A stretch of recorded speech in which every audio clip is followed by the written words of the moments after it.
Olá, meus queridos irmãos, a graça e a paz do Senhor, sejam bem-vindos a mais um vídeo da Cristocorp, um canal de princípios cristãos moldando líderes e organizações. Nós estamos chegando ao nosso 6º episódio da série sobre lideranças. E no vídeo de hoje, confesso que eu estou bem animado, pois falaremos de um estilo de liderança fundamental para todos os líderes. Seja qual for o lugar em que você exerça a sua liderança ou o estilo que você mais se identifica. Nós falaremos hoje sobre a liderança estratégica. E para falar sobre esse assunto maravilhoso, eu vou trazer para o nosso bate-papo alguém que para mim é um grande exemplo, se não o maior desse estilo de liderança. Uma dica para você tentar descobrir antes de eu revelar o seu nome. Ele assumiu o compromisso de reconstruir os muros de Jerusalém em um momento de extrema dificuldade e desafio à sua volta. Cercado por inimigos, com pouca mão de obra e levando em consideração a tamanha complexidade do objetivo, ele conduziu o povo confiando sempre em Deus que tudo iria sair bem. Já sabe quem é? Esse homem é Neemias.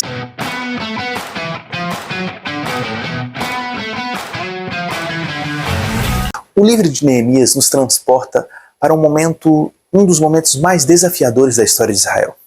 Jerusalém havia sido destruída décadas antes por Nabucodonosor, rei da Babilônia, e, mesmo com alguns exilados regressando para Jerusalém, os muros e as portas da cidade continuavam em ruínas devido às empreitadas dominadoras do rei. Sem proteção e sem estrutura, o povo vivia vulnerável, moralmente arrasados, lançados ao seu próprio destino assolador e sem esperança de se reerguerem. Então é nesse cenário que surge Neemias, um homem que não era sacerdote ou profeta em Israel, e sim um funcionário da corte persa, mais precisamente copeiro do rei Artaxerxes. E ele se tornaria um exemplo vivo de liderança estratégica. Neemias não liderava pelo título que ele adquiriu, mas pela visão que teve ao lidar com situações que lhe sobreveio a partir do momento em que decidiu dizer sim à missão de reerguer os muros de Jerusalém. Ao ouvir e ler as notícias sobre a situação da cidade e como os judeus se encontravam em condições de desesperança, ele se entristece profundamente e decide agir para com seus compatriotas e a sua terra.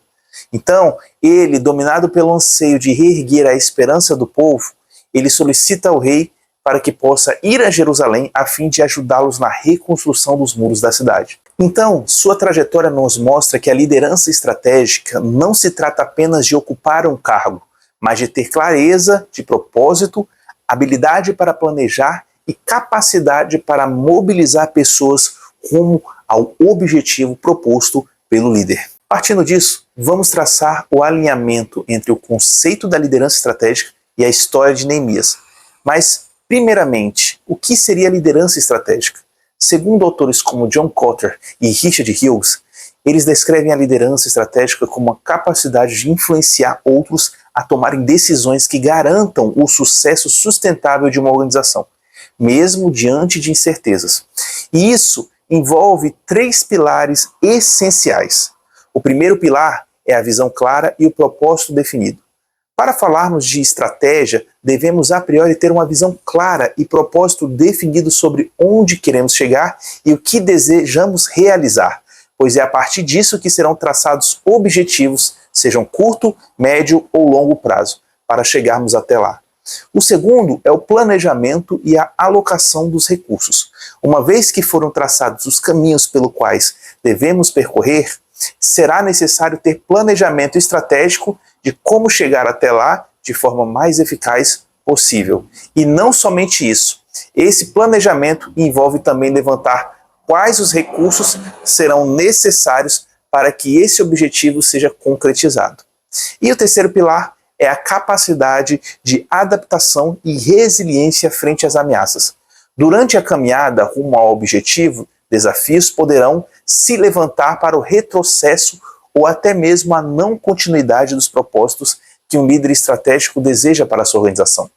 Então, adaptar-se e ter resiliência são fundamentais para lidar com processos que muitas vezes podem frustrar caso não ocorra conforme o planejado.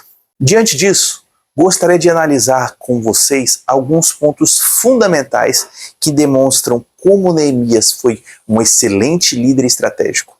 Mas para isso, apenas destacarei os trechos bíblicos em questão. Eu não vou ler para não deixar o vídeo muito extenso, mas deixarei aqui as referências para que possam acompanhar com calma.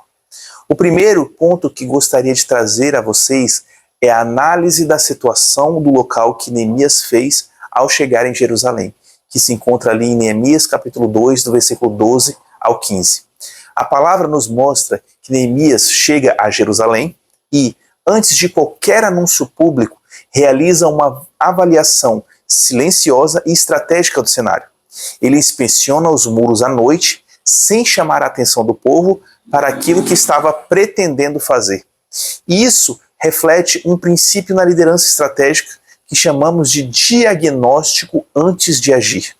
O líder, ele precisa conhecer profundamente o contexto da situação que irá trabalhar antes de realizar qualquer decisão ou traçar estratégias, fazendo assim um diagnóstico daquele momento e traçando os primeiros passos a serem seguidos. O segundo ponto a se destacar de Neemias foi a inspiração e a mobilização dele para a reconstrução dos muros, que está ali no capítulo 2, do versículo 17 ao 20. Após compreender o problema e o que precisava ser resolvido, Neemias expõe o seu objetivo aos judeus, que era reconstruir os muros e restaurar a dignidade de Jerusalém. E ele fala isso com muita convicção e de forma inspiradora, demonstrando que Deus estava com eles nessa empreitada e que nada seria capaz de impedi-los. Isso nos mostra o quão inspiracional era esse homem, transmitindo ao povo a confiança que necessitavam para reacender a chama da esperança em seus corações. E Neemias não apenas apontou o problema, mas apresentou uma solução clara e mobilizou os corações para se unirem nesse propósito. O terceiro ponto foi a organização dos recursos humanos, que está ali no capítulo 3, do versículo 1 ao 30.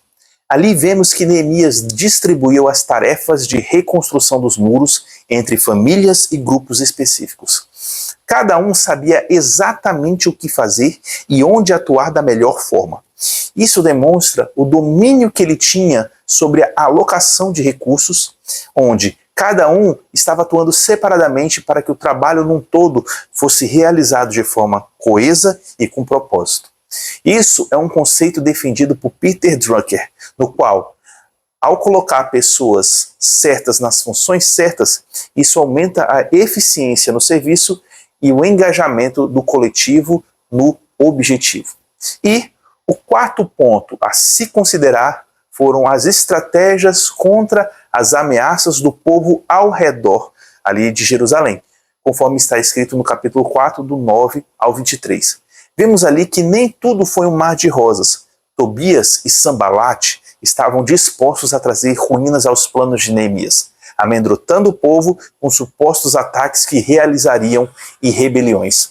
Então, foi nesse momento que Neemias demonstrou uma mente voltada para a estratégia. Neemias instituiu um plano duplo.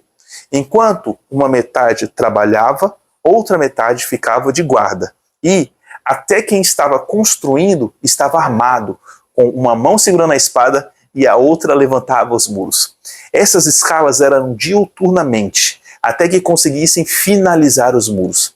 E esse é o princípio da gestão de risco, ou seja, uma gestão no qual líderes estratégicos equilibram o avanço organizacional com a proteção, mantendo o progresso sem negligenciar a segurança às ameaças que podem surgir dentro da organização. E quinto e último ponto foi a ousadia e a justiça social que ele reivindicou aos judeus diante das injustiças praticadas, conforme o capítulo 5, do 6 ao 12. Neemias, ele descobre que alguns nobres estavam explorando os seus próprios irmãos com juros abusivos. E ele confronta duramente a Assembleia, revelando a injustiça e exige a restituição dos bens do povo e que acabassem com os abusos dos fardos colocados sobre os judeus. Isso mostra a integridade e a coragem moral que Neemias tinha, e ele não era simplesmente um líder que dava ordens sobre o que deveria ser feito, Na verdade, isso demonstrava que ele lutava pelos direitos do seu povo. E Warren Bennis ensina que líderes estratégicos sustentam valores firmes mesmo sob pressão, pois sabem que confiança é um ativo essencial. Se Neemias quisesse ser bem-sucedido em sua missão, ele precisava da confiança de todos. E com certeza, com essa atitude que ele teve, ele ganhou ainda mais a admiração e o engajamento do povo na obra. Então, resumindo, do exemplo de Neemias, nós podemos extrair alguns princípios valiosos, sendo eles avaliar antes de agir, inspirar por meio de uma visão clara e mobilizadora, organizar recursos com precisão e preparar-se contra ameaças e manter a integridade e a justiça. Gostou do vídeo? Gostou de aprender com Neemias como exercer uma liderança estratégica dentro da sua equipe ou organização? Então deixe um like no vídeo, curta este vídeo. Se inscreva no canal para acompanhar os nossos conteúdos semanais. Compartilhe com pessoas que também amariam esse tipo de conteúdo para que eles também possam aprender como cada vez mais ser líderes melhores. Siga as nossas redes oficiais e eu te vejo, meu irmão e minha irmã, no próximo vídeo.